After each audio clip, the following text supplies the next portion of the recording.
Breaking news now. Vice President of China to visit North Korea soon after Kim's planned meeting with Putin.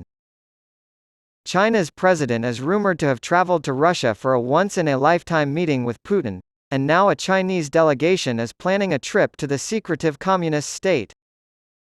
North Korean state media announced on Thursday that a Chinese delegation led by Vice Premier Liu Gujong will travel to the country this weekend to celebrate the country's 75th founding anniversary.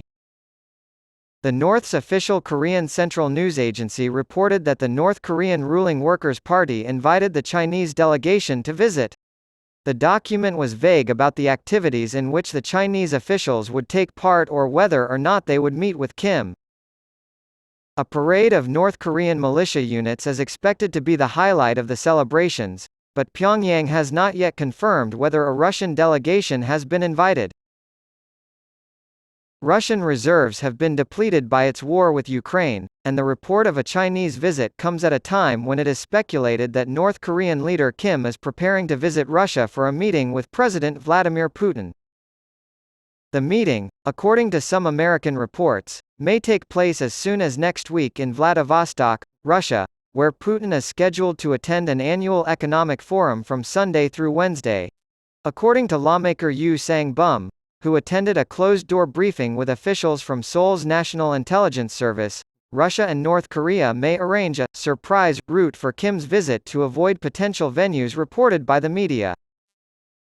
North Korea places a high value on its relationship with Russia at the moment, and Kim's planned trip would be the first time he has left the country since the pandemic began and only the second time he has visited Russia. With North Korea's arms supplies dwindling, particularly in artillery, and Kim's public support for Russia's war in Ukraine, analysts believe Putin will ask North Korea for weapons. North Koreans are suffering from widespread malnutrition, so Kim will likely demand food aid in exchange.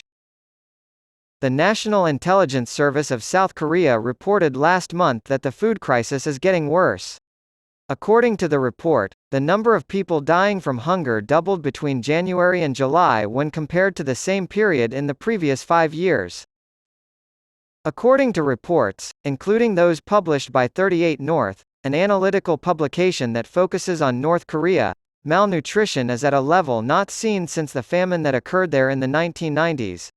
Kim has been working to increase the public's awareness of his alliances with Moscow and Beijing in an effort to end North Korea's diplomatic isolation and make it part of a united front against the United States as nuclear tensions rise with Washington, Seoul, and Tokyo.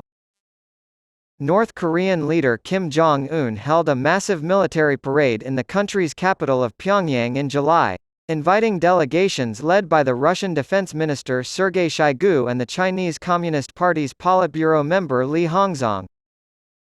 Kim took Shoigu on a tour of a domestic arms exhibition the day before the parade, further fueling speculation that North Korea would supply weapons to Russia in response to Russia's invasion of Ukraine.